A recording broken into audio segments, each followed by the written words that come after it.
कैसे आप सब उम्मीद करते हैं अच्छा ही होंगे। तो आज हम लोग देखने वाले हैं बीपीएससी टी 3.0 के लिए जो किरण का प्रैक्टिस सेट निकाला गया था, उन्हीं का प्रैक्टिस सेट नंबर 8 को देखने वाले हैं। इससे पहले प्रैक्टिस सेट नंबर 7 तक का वीडियो चैनल पे अपलोड कर दिया गया है, उसे नहीं देखे हैं आप तो उसे भी ज़रूर देखिए, क्योंकि ये सभी वीडियो आपको एग्ज़ाम की दृष्टि से बहुत ही महत्वपूर्ण होने वाला है। तो चलिए आज के वीडियो को शुरू करते हैं। और हाँ, प्रत्येक दिन हम सिर्फ जीके जीएस के ही प्रश्न को देखते हैं। अगर आपको किसी भी सब्जेक्ट में किसी भी प्रश्न में दिक्कत हो तो आप हमें व्हाट्सएप के माध्यम से भेजकर सॉल्यूशन पा सकते हैं।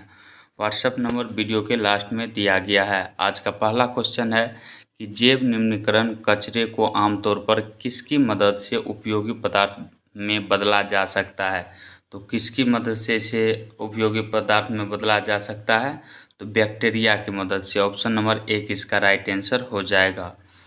इसके बाद अगला नंबर क्वेश्चन है कि निम्नांकित खाद्य श्रृंखला किस किस प्रकार की खाद्य श्रृंखला है। शैवाल, छोटी मछलियाँ को कौन सी मछलियाँ खाती है। बड़ी मछलियाँ को मछली खाने वाले पक्षी खाते हैं।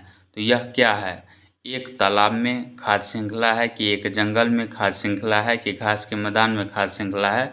तो इसका राइट आंसर आप बता दिए होंगे क्या हो जाएगा। ऑप्शन नंबर 1 इसका राइट आंसर हो जाएगा, एक तालाब में खाद्य श्रृंखला। क्योंकि छोटी मछलियाँ, बड़ी मछलियाँ, मछली खाने वाले पक्षी ये सब कहाँ रहते हैं, जल में ही रहते हैं। शैवाल कहाँ पाए जाते हैं, जल में ही पाए जाते हैं। अगला क्वेश्चन है कि निम्नांकित में से किसे कभी कभी शाकाहारी भी कहा जाता है, क्योंकि वे मुख्य रूप से पौधों यानी उत्पादकों पर आश्रित होते हैं। तो कौन आश्रित होते हैं, तो इसका राइट आंसर ऑप्शन नंबर 1 से हो जाएगा, प्राथमिक उपभोक्ता। प्राथमिक उपभोक्ता के अंतर्गत गाय आते हैं, हिरन आते हैं, टिड्डियाँ आते हैं, छोटे कीड़े आते हैं। और वही प्राथमिक उत्पादक के अंतर्गत घास आते हैं, पौधे आते हैं, पेड़ आते हैं, शैवाल आते हैं। इसके बाद अगला नंबर क्वेश्चन है कि निम्नलिखित में से किसका उपयोग ऑटोमोबाइल इंजनों के लिए एंटी फ्रीज के रूप में किया जाता है। तो किसका उपयोग किया जाता है, ऑप्शन नंबर 2 इसका राइट आंसर हो जाएगा, एथिलीन ग्लाइकोल का प्रयोग किया जाता है।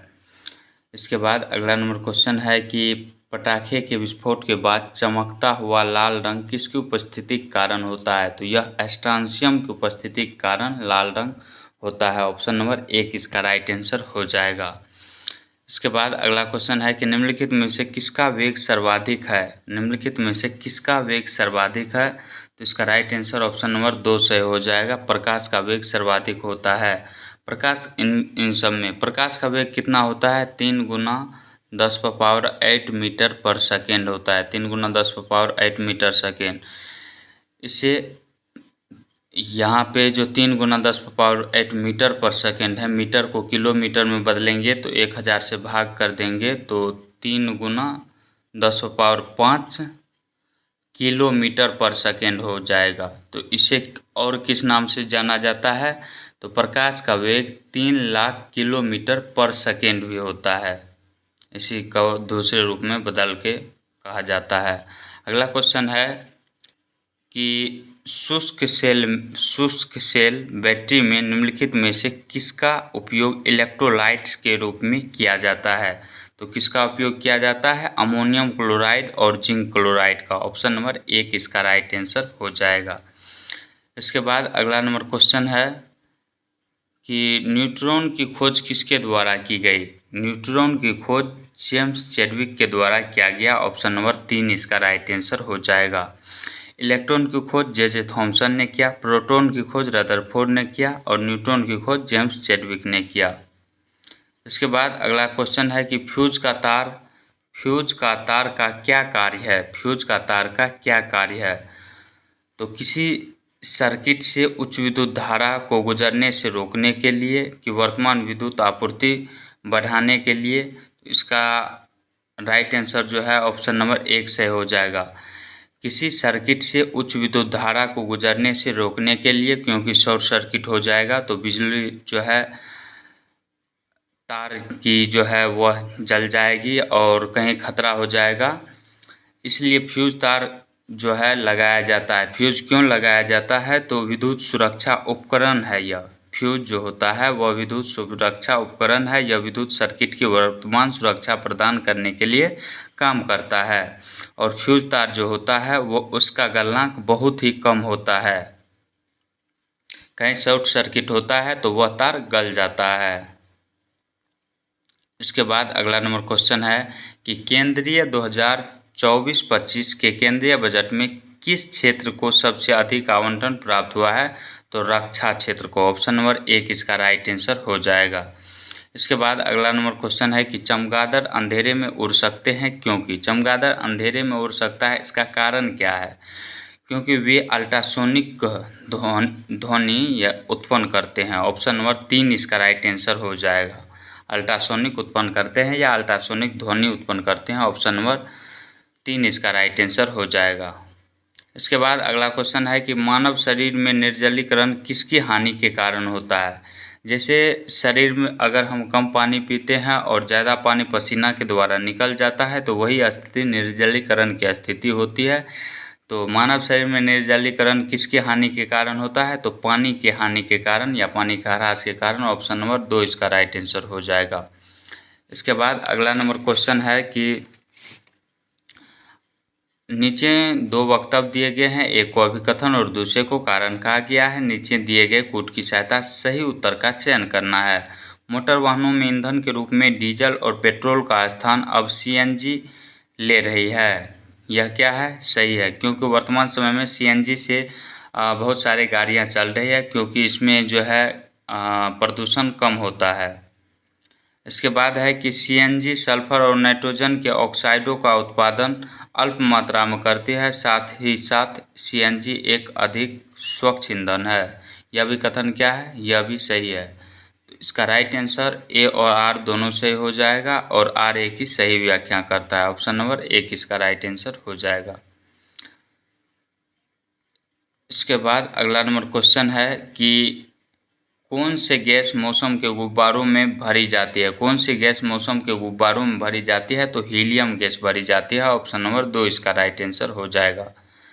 इसके बाद अगला क्वेश्चन है कि निम्नलिखित में से क्या भारत में पारिस्थितिक असंतुलन का कारण है? पारिस्थितिक असंतुलन का कारण इनमें से क्या है? तो वनों की कटाई है। ऑप्शन नंबर 1 इसका राइट आंसर हो जाएगा। और वनों की कटाई के कारण ही मरुस्थलीकरण की प्रवृत्ति वर्तमान समय में बढ़ रही है। इसके बाद अगला नंबर क्वेश्चन है कि बुद्ध का जन्म कहाँ हुआ था? बुद्ध का जन्म लुम्बिनी नेपाल में हुआ था। ऑप्शन नंबर 2 इसका राइट आंसर हो जाएगा। बुद्ध का जन्म नेपाल के लुम्बिनी में हुआ था। इसके बाद अगला नंबर क्वेश्चन है कि आपका एक मित्र अस्पताल में है और संक्रामक रोग से पीड़ित है। निम्नलिखित में से कौन सा एक संक्रामक रोग का उदाहरण है? तो टाइफाइड जो है यह एक प्रकार का संक्रामक रोग है। ऑप्शन नंबर 3 इसका राइट आंसर हो जाएगा।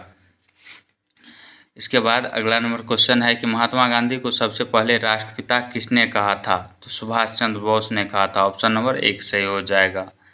अगला क्वेश्चन है कि लोकटक झील किस राज्य में स्थित है? तो लोकटक झील मणिपुर राज्य में स्थित है। ऑप्शन नंबर 2 सही हो जाएगा। केबुल लामजाओ राष्ट्रीय उद्यान कहाँ पड़ता है? ये आप कमेंट में ज़रूर बताइएगा। अगला नंबर क्वेश्चन है कि दूध को सूक्ष्मजीवों से मुक्त करने के लिए पाश्चुरीकरण हो जाएगा। यहाँ पे पाश्चुरीकरण की प्रक्रिया में निम्नलिखित में से क्या किया जाता है? तो दूध को 70 डिग्री सेल्सियस पर 15 से 30 सेकेंड के लिए गर्म करते हैं और फिर एकाएक ठंडा करके उसका भंडारण कर लेते हैं। ऑप्शन नंबर 1 इसका राइट आंसर हो जाएगा। इसके बाद अगला नंबर क्वेश्चन है कि 1929 के कांग्रेस अधिवेशन में स्वतंत्रता का झंडा किसने फहराया था? स्वतंत्रता का झंडा किसने फहराया था? तो जवाहरलाल नेहरू ने फहराया था। ऑप्शन नंबर 2 इसका राइट आंसर हो जाएगा। कहाँ फहराया था? तो रावी नदी के तट पर फहराया था 26 जनवरी 1929 ईस्वी को। इसके बाद अगला नंबर क्वेश्चन है कि हमारे शरीर में कैल्शियम के अवशोषण के लिए कौन सा विटामिन आवश्यक है? कैल्शियम के अवशोषण के लिए विटामिन डी का आवश्यक होना होता है। ऑप्शन नंबर 3 इसका राइट आंसर हो जाएगा। और विटामिन डी का रासायनिक नाम जो होता है वह कैल्सीफेरॉल होता है। अगला क्वेश्चन है कि जैन दर्शन की शिक्षा देने के लिए किसने पूरे दक्षिण एशिया की यात्रा की थी? तो जैन दर्शन की शिक्षा देने के लिए महावीर ने पूरे दक्षिण एशिया की यात्रा की थी। ऑप्शन नंबर 2 इसका राइट आंसर हो जाएगा। इसके बाद अगला नंबर क्वेश्चन है कि किस टाइगर रिजर्व में आर्द्रभूमि के अंतर्गत सबसे बड़ा क्षेत्र है? किस टाइगर रिजर्व में आर्द्रभूमि के अंतर्गत सबसे बड़ा क्षेत्र है? तो यह सुंदरवन टाइगर रिजर्व में। सुंदरवन टाइगर रिजर्व कहाँ पड़ता है? वेस्ट बंगाल यानी पश्चिम बंगाल में पड़ता है। इसके बाद अगला क्वेश्चन है कि किसके शासनकाल में खालसा सेना का गठन किया गया था? खालसा सेना का गठन हेमू विक्रमादित्य के शासन में गठन किया गया था खालसा सेना का। ऑप्शन नंबर 3 से हो जाएगा। अगला क्वेश्चन है कि अकबर ने दीन ए इलाही की स्थापना मुख्य रूप से डैश के लिए की थी? तो दीन ए इलाही के अकबर ने जो है स्थापना जो की थी किसके लिए की थी? तो हिंदुओं और मुसलमानों के बीच मतभेदों को समाप्त करने के लिए कि एक राष्ट्र धर्म की स्थापना करने के लिए जो मुसलमानों और हिंदू दोनों को स्वीकार हो। तो इन्हीं दोनों में से आप बताइए क्या आंसर हो जाएगा। इसका राइट आंसर जो है ऑप्शन नंबर 2 सही हो जाएगा। अगला नंबर क्वेश्चन है कि 2.5 दिन का झोपड़ा क्या है? 2.5 दिन का झोपड़ा जो है यह एक मस्जिद है। ऑप्शन नंबर 3 इसका 1 इसका राइट आंसर हो जाएगा। 2.5 दिन का झोपड़ा जो है एक मस्जिद, इस मस्जिद को बनाने में केवल 2.5 दिन ही लगे थे, इसलिए इसे 2.5 दिन का झोपड़ा कहा जाता है। और 2.5 दिन के झोपड़ा का जो है निर्माण किसने कराया था? तो कुतुबुद्दीन ऐबक ने इसे निर्माण किया था, इसका निर्माण किया था। अगला नंबर क्वेश्चन है कि निम्नलिखित में से क्या बिहार में अवस्थित नहीं है? बिहार में अवस्थित नहीं है। और रूमटेक मोनेस्ट्री जो है यह बिहार में स्थित नहीं है। विक्रमशिला विश्वविद्यालय बिहार में ही है और वैशाली का स्तूप जो है यह भी बिहार में ही है। लेकिन रूमटेक मोनेस्ट्री जो है यह कहाँ पे स्थित है? तो यह सिक्किम राज्य में स्थित है और यह धर्मचक्र केंद्र है। एक रूमटेक मोनेस्ट्री एक धर्मचक्र केंद्र है। इसके बाद अगला नंबर क्वेश्चन है कि निम्नलिखित में से कौन सा कथन सही नहीं है? कौन सा कथन सही नहीं है इनमें से बताना है। तो इसका राइट आंसर जो है ऑप्शन नंबर 3 से हो जाएगा कि कपास के बीज पशु के शरीर से चिपककर एक स्थान से दूसरे स्थान पर पहुंचते हैं। यह कथन क्या है? गलत है। और ये दोनों कथन क्या है? सही दिया गया है। इसके बाद अगला नंबर क्वेश्चन है कि एक खाद के संदर्भ में नीचे दिए गए विकल्पों की मदद से सही उत्तर का चयन कीजिए। सही उत्तर का आपको चयन करना है। तो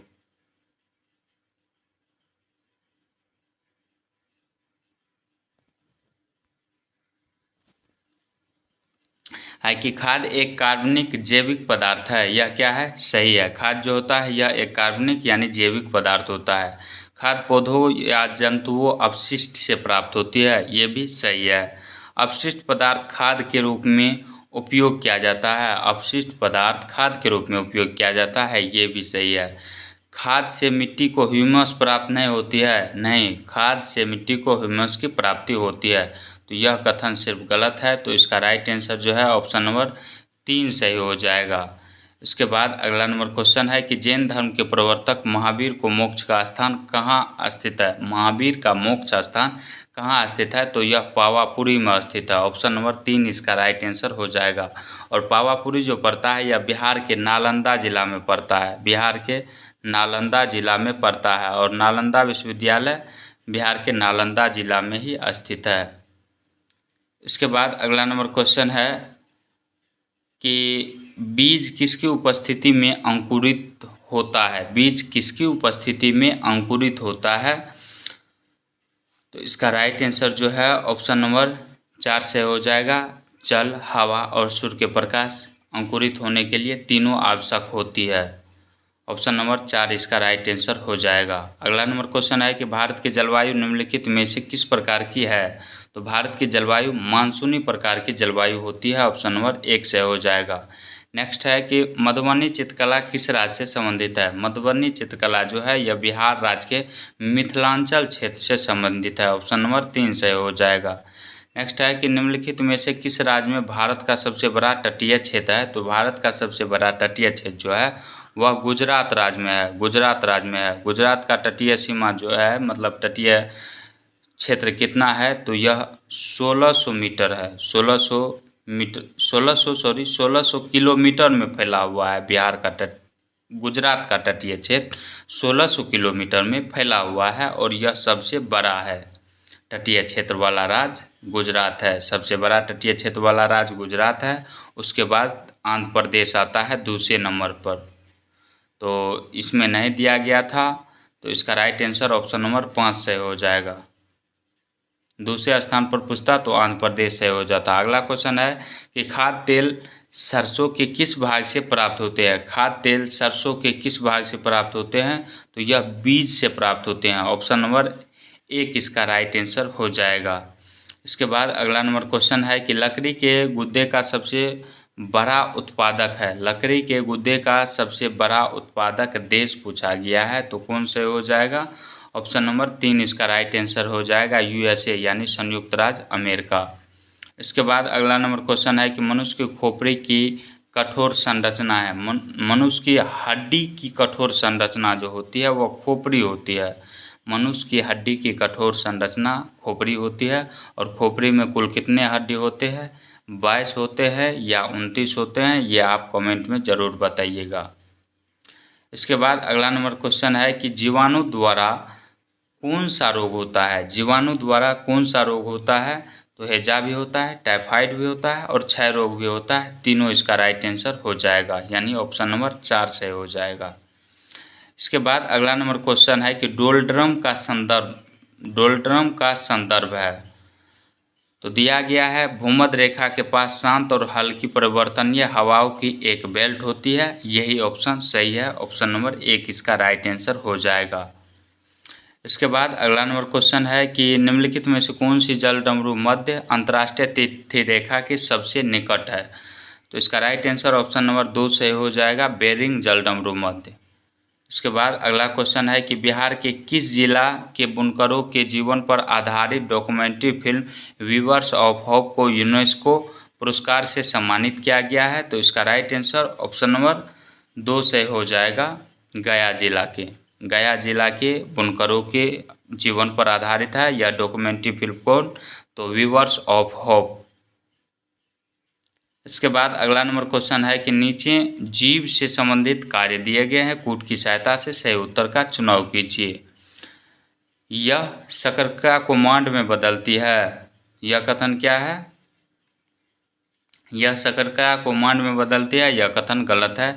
यह खाने में लार मिलाती है, जीव जो है खाने में लार को मिलाती है, यह कथन सही है। इसकी सतह पर लार ग्रंथि होती है, सतह पर जीव की सतह पर लार ग्रंथि नहीं बल्कि साइड में ऊपर की ओर होती है लार ग्रंथि, तो यह भी कथन गलत है। खाने के स्वाद की पहचान करना जीव का काम होता है, तो बी एवं डी दोनों सही है। तो इसका राइट आंसर कौन सा हो जाएगा, ऑप्शन नंबर 3 से हो जाएगा। इसके बाद अगला नंबर क्वेश्चन है कि भारत में अभिव्यक्ति की स्वतंत्रता का अधिकार प्रतिबंधित किया जा सकता है यदि स्वतंत्रता का उपयोग किया जाता है लोगों को हिंसा के लिए उकसाने के लिए, तो स्वतंत्रता के अधिकार को प्रतिबंधित किया जा सकता है। ऑप्शन नंबर 1 ही इसका राइट आंसर हो जाएगा। इसके बाद अगला नंबर क्वेश्चन है कि विश्व विकलांगता दिवस किस तिथि को मनाया जाता है। विश्व विकलांगता दिवस किस तिथि को मनाया जाता है, तो 3 दिसंबर को विश्व विकलांगता दिवस मनाया जाता है। वहीं 1 दिसंबर को विश्व एड्स दिवस मनाया जाता है, 2 दिसंबर को राष्ट्रीय प्रदूषण दिवस मनाया जाता है और 4 दिसंबर को नौसेना दिवस मनाया जाता है। 8 अक्टूबर को वायुसेना दिवस मनाया जाता है। थल सेना दिवस कब मनाया जाता है, आप कमेंट में बताइएगा। अगला क्वेश्चन है कि नालंदा विश्वविद्यालय के संस्थापक कौन थे। नालंदा विश्वविद्यालय के संस्थापक कौन थे, तो इसका राइट आंसर हो जाएगा कुमारगुप्त। और नालंदा विश्वविद्यालय को ध्वस्त किसने किया था, तो बख्तियार खिलजी ने। इसके बाद अगला नंबर क्वेश्चन है कि कम तापक्रम पर भोजन के भंडारण से उनका पोषक तत्व जो होता है वह क्या हो जाता है, तो इस पर कोई प्रभाव नहीं पड़ता है। कम तापक्रम पर भोजन के भंडार से उनका पोषक तत्व पर कोई प्रभाव नहीं पड़ता है। ऑप्शन नंबर 3 इसका राइट आंसर हो जाएगा। और अधिक तापक्रम पर भोजन बनाने से उसका पोषक तत्व नष्ट हो जाता है। इसके बाद अगला क्वेश्चन है कि पौधा मिट्टी से क्या प्राप्त करता है। पौधा मिट्टी से क्या प्राप्त करता है, तो इसका राइट आंसर ऑप्शन नंबर 2 से हो जाएगा, खनिज लवण प्राप्त करता है मिट्टी से। इसके बाद अगला नंबर क्वेश्चन है कि फुटबॉल पानी में तैरता है क्योंकि फुटबॉल पानी में तैरता है, इसका कारण क्या है? तो इसका राइट आंसर जो है ऑप्शन नंबर 2 से हो जाएगा, उसमें हवा भरी रहती है। तो फुटबॉल पानी में क्यों तैरता है? या आर्किमिडीज के सिद्धांत के अनुसार तैरता है।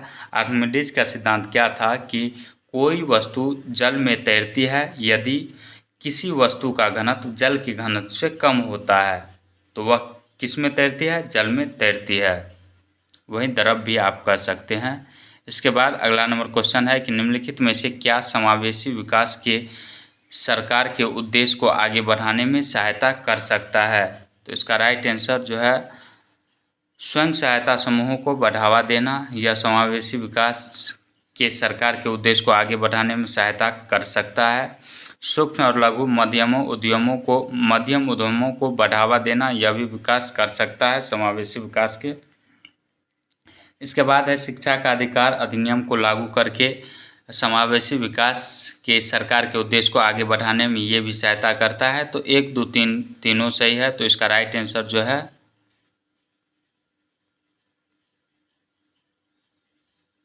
इसका राइट आंसर ऑप्शन नंबर 4 से हो जाएगा, इनमें सब सही है। इसके बाद अगला नंबर क्वेश्चन है कि मानस राष्ट्रीय उद्यान किस राज्य में स्थित है? मानस राष्ट्रीय उद्यान और काजीरंगा राष्ट्रीय उद्यान यह असम राज्य में स्थित है। ऑप्शन नंबर 1 इसका राइट आंसर हो जाएगा। नेक्स्ट क्वेश्चन है कि मैंने मुट्ठी भर बाजरे के लिए दिल्ली साम्राज्य को ही खो दिया, यह कथन किसका है? तो यह कथन शेरशाह सूरी का है। ऑप्शन नंबर 1 इसका राइट आंसर हो जाएगा। इसके बाद अगला नंबर क्वेश्चन है कि methane gas, carbon dioxide gas, hydrogen sulphide gas इत्यादि का मिश्रण है। इन सबों का मिश्रण जो होता है वह क्या होता है? तो बायोगैस कहलाता है। ऑप्शन नंबर 1 इसका राइट आंसर हो जाएगा। इसके बाद अगला क्वेश्चन है कि संविधान के लागू होने के समय निम्न आदर्शों में से किसको प्रस्तावना में सम्मिलित नहीं किया गया था? किसको प्रस्तावना में सम्मिलित नहीं किया गया था? तो समाजवादी शब्द को। ऑप्शन नंबर 3 इसका राइट आंसर हो जाएगा। और कौन कौन शब्द जोड़ा गया बाद में? समाजवाद, अखंडता एवं पंथ निरपेक्ष को 42वां संविधान संशोधन 1976 के द्वारा प्रस्तावना में जोड़ा गया। इसके बाद अगला क्वेश्चन है कि चिमटा उदाहरण है। चिमटा जो है यह किस श्रेणी का उत्तोलक है? तो यह तृतीय श्रेणी का उत्तोलक है। ऑप्शन नंबर 3 इसका राइट आंसर हो जाएगा। इसके बाद अगला क्वेश्चन है कि कुछ ऐसे पौधे भी होते हैं जो चूहों, मेढकों, कीड़ों मकोड़ों को छोटे जीवों का शिकार करते हैं।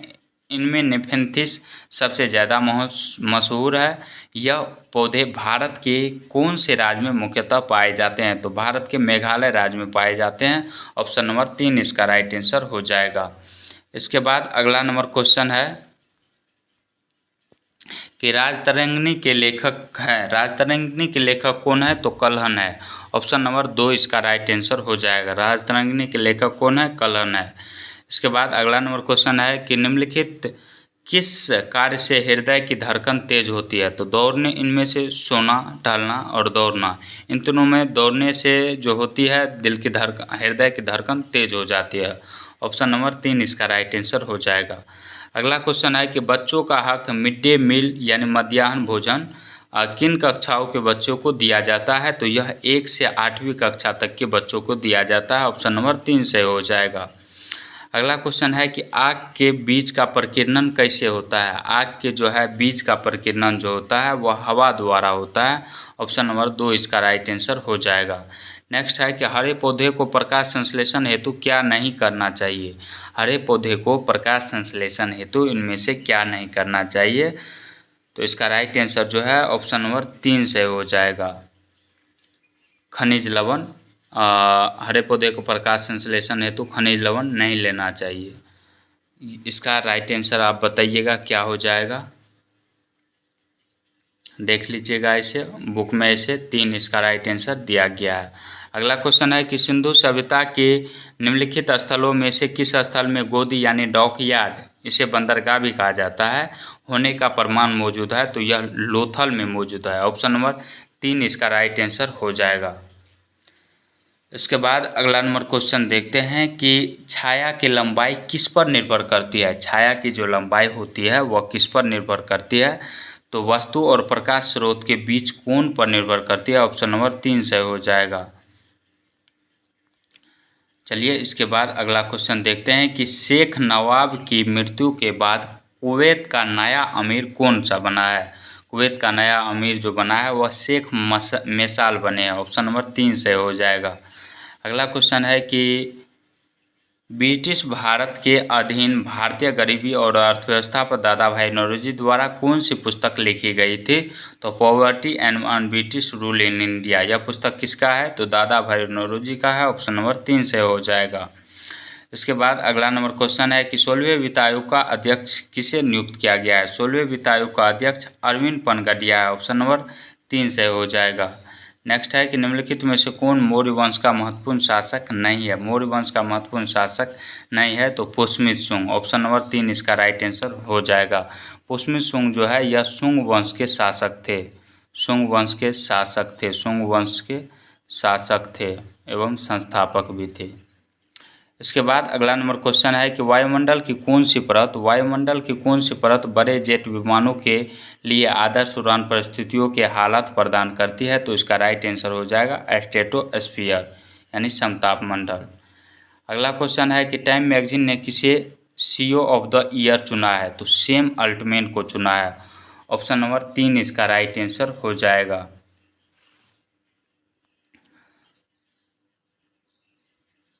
इसके बाद अगला नंबर क्वेश्चन देखते हैं कि भारत की पहली महिला राज्यपाल कौन बनी। भारत की पहली महिला राज्यपाल कौन बनी। तो यह सरोजिनी नायडू बनी थी। ऑप्शन नंबर 2 सही हो जाएगा। और सुचेता कृपलानी जो है यह भारत की पहली महिला मुख्यमंत्री थी। इसके बाद अगला नंबर क्वेश्चन है कि भारत ने किस स्मारक से अपने राष्ट्रीय प्रतीक चुना। तो यह सारनाथ के अशोक के सारनाथ अभिलेख से या स्तंभ से लिया था अपना राष्ट्रीय प्रतीक। इसके बाद अगला नंबर क्वेश्चन है कि कांग्रेस अपनी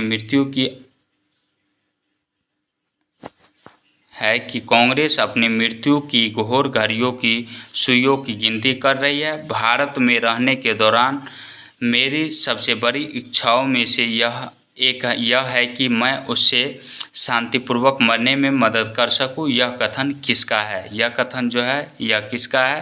तो यह लॉर्ड कर्जन का है। ऑप्शन नंबर 3 इसका राइट आंसर हो जाएगा। लॉर्ड कर्जन या वायसराय कर्जन का।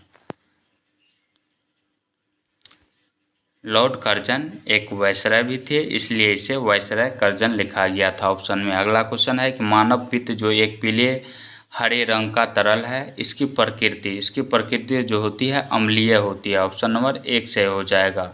अगला क्वेश्चन है कि हवा चोब और द्विफल के बीजों को लंबी दूरी तक ले जाती है क्योंकि इनमें सपक्ष बीज होते हैं। क्या होते हैं इनमें? सपक्ष बीज होते हैं। ऑप्शन नंबर 1 इसका राइट आंसर हो जाएगा। इसके बाद अगला नंबर क्वेश्चन है कि भारत में मुद्रा छपवाने तथा जारी करने का अधिकार किसे है। भारत में मुद्रा छपवाने तथा जारी करने का अधिकार भारतीय रिजर्व बैंक के पास है। भारतीय रिजर्व बैंक की स्थापना 1935 में हुई थी और इसका राष्ट्रीयकरण 1949 ईस्वी में किया गया। इसके बाद अगला क्वेश्चन है कि राजस्थान के राजपूत राजा सवाई जयसिंह द्वारा 18वीं शताब्दी में बनवाई गई खगोलीय प्रयोगशाला का नाम बताइए। खगोलीय प्रयोगशाला का नाम क्या है। तो इसका राइट आंसर हो जाएगा जंतर मंतर। ऑप्शन नंबर 3 इसका राइट आंसर हो जाएगा। इसके बाद अगला नंबर क्वेश्चन है कि उत्तर पश्चिम भारत में शीतकालीन वर्षा उन चक्रवातों के परिणाम स्वरूप होती है जो उत्पन्न होते हैं किस सागर में यह उत्पन्न होते हैं। तो इसका राइट आंसर ऑप्शन नंबर 3 से हो जाएगा। भूमध्य सागर में यह उत्पन्न होते हैं। अगला नंबर क्वेश्चन है कि निम्नलिखित में से कौन सी सदिश मात्रा है। इनमें से कौन सी सदिश मात्रा है। तो यह प्रतिबल जो होता है यह सदिश मात्रा है। बाद बाकी दबाव ऊर्जा कार्य ये सभी अदिश राशि है। इसके बाद अगला नंबर क्वेश्चन है कि न्यूटन के पहले सिद्धांत को यह भी कहते हैं। न्यूटन के पहले सिद्धांत को जड़त्व का सिद्धांत भी कहा जाता है। ऑप्शन नंबर 2 इसका राइट आंसर हो जाएगा।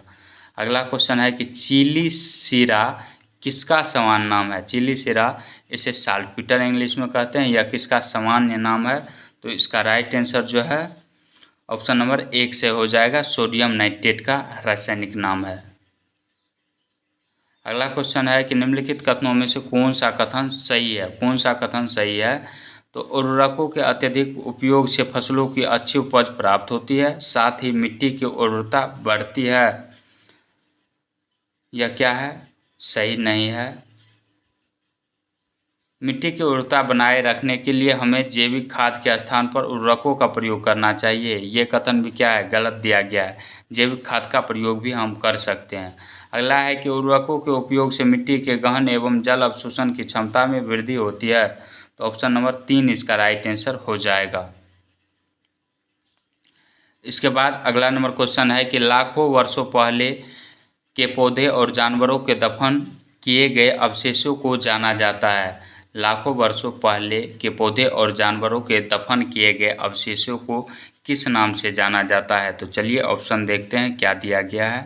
तो इसे जीवाश्म ईंधन के नाम से जाना जाता है। ऑप्शन नंबर 2 सही हो जाएगा। इसके बाद अगला नंबर क्वेश्चन है कि कोणार्क के प्रसिद्ध सूर्य मंदिर का निर्माण किसने करवाया। कोणार्क के प्रसिद्ध सूर्य मंदिर जो है इसका निर्माण नरसिंह प्रथम ने करवाया था। ऑप्शन नंबर 3 इसका राइट आंसर हो जाएगा। इसके बाद अगला नंबर क्वेश्चन है कि अत्यधिक किण्वन से आप क्या समझते हैं। अत्यधिक किण्वन से आप क्या समझते हैं। तो इसका राइट आंसर जो है ऑप्शन नंबर 3 से हो जाएगा। यह अपशिष्ट जल में ईंधन के रूप में हाइड्रोजन उत्पन्न करने की पद्धति है। ऑप्शन नंबर 3 इसका राइट आंसर हो जाएगा। अगला क्वेश्चन है कि पेनिसिलिन के जैव प्रतिरोधी गुणधर्मों की खोज की गई। पेनिसिलिन की खोज किसके द्वारा की गई, अलेक्जेंडर फ्लेमिंग द्वारा। ऑप्शन नंबर 3 इसका राइट आंसर हो जाएगा। इसके बाद अगला नंबर क्वेश्चन है कि निम्नलिखित में से कौन सी प्रजाति खतरे में नहीं है। कौन सी प्रजाति खतरे में नहीं है। तो भारतीय तोता जो है यह खतरे में नहीं है। ऑप्शन नंबर 3 इसका राइट आंसर हो जाएगा। अगला क्वेश्चन है कि निम्नलिखित में से कौन सा युग्म सही है। विटामिन ई जो है यह किसके लिए है, प्रजनन के लिए है। विटामिन बी कौन सा युग्म सही है, यह पूछा गया है। हाँ, तो कौन सा युग्म इनमें से सही है। तो इसका राइट आंसर ऑप्शन नंबर 1 ही सही हो जाएगा। विटामिन बी की कमी से जो होता है वह बेरी बेरी होता है, न कि रिकेट्स होता है। तो यह गलत है। विटामिन सी की कमी से स्कर्वी होता है, यह भी गलत दिया गया है। विटामिन सी की कमी से स्कर्वी होता है, यहाँ रतौंधी दिया गया है। ए से रतौंधी होता है, बी से बेरी बेरी होता है कमी से, सी की कमी से स्कर्वी होता है, विटामिन डी की कमी से रिकेट्स होता है, विटामिन ई की कमी से जनन क्षमता में कमी होती है, और विटामिन के की कमी से जो है रक्त का थक्का नहीं जमता है। और वहीं विटामिन ए का रासायनिक नाम जो होता है रेटिनॉल होता है, बी का रासायनिक नाम थायमिन होता है, डी का रासायनिक नाम विटामिन ए का रेटिनॉल, बी का थायमिन, सी का एस्कॉर्बिक एसिड, डी का कैल्सीफेरोल होता है। ई का क्या होता है आप कमेंट में ज़रूर बताइएगा। अगला क्वेश्चन है कि निम्नलिखित कथनों में से सही का चयन करना है। चलिए क्या दिया गया है, सही का चयन करना था आपको इसमें। तो शेर के अगले पैर के नखर छोटे होते हैं, छोटे नहीं लंबे होते हैं। तो यही पे गलत दिया गया है, तो ये गलत है। हिरन के लंबे कान उसे शिकारी की गतिविधि की जानकारी देते हैं। यह कथन क्या है, सही है। हिरन के सिर के पार्श्व में दोनों ओर स्थित आँखों प्रत्येक दिशा में घूमकर खतरा महसूस कर सकता है। तो ये भी कथन सही दिया गया है, यानी बी और सी दोनों सही है। तो इसका राइट आंसर जो है ऑप्शन नंबर 3 सही हो जाएगा। इसके बाद अगला क्वेश्चन है कि पक्षियों के उड़ान के अनुकूल कौन से हैं। पक्षियों के उड़ान के अनुकूल कौन से हैं। तो शरीर का वजन कम करने वाली खोखली हड्डियां होती है किसमें, पक्षी में। उनके पक्षी के शरीर को ढकने वाले पंख, मजबूत पूंछ के साथ उड़ने में सहायक होती है। मजबूत पूंछ के साथ उड़ने में सहायक शरीर होती है किसकी, पक्षी की। और पक्षी की जो मांसपेशी होती है वह मजबूत होती है, मजबूत पंख वाली होती है। यानी इनमें चारों सही दिया गया है। चलिए ऑप्शन देख लेते हैं। इसका राइट आंसर जो है ऑप्शन नंबर 3 सही हो जाएगा, ए बी सी एवं डी। अगला नंबर क्वेश्चन है कि मानव शरीर में हीमोग्लोबिन की न्यूनतम मात्रा कितनी होनी चाहिए? तो 12 ग्राम पर डेसीलीटर होनी चाहिए। ऑप्शन नंबर 1 इसका राइट आंसर हो जाएगा। तो आज का वीडियो आपको कैसा लगा कमेंट सेक्शन में ज़रूर बताएं। मिलते हैं नेक्स्ट वीडियो में, तब तक के लिए जय हिंद जय भारत।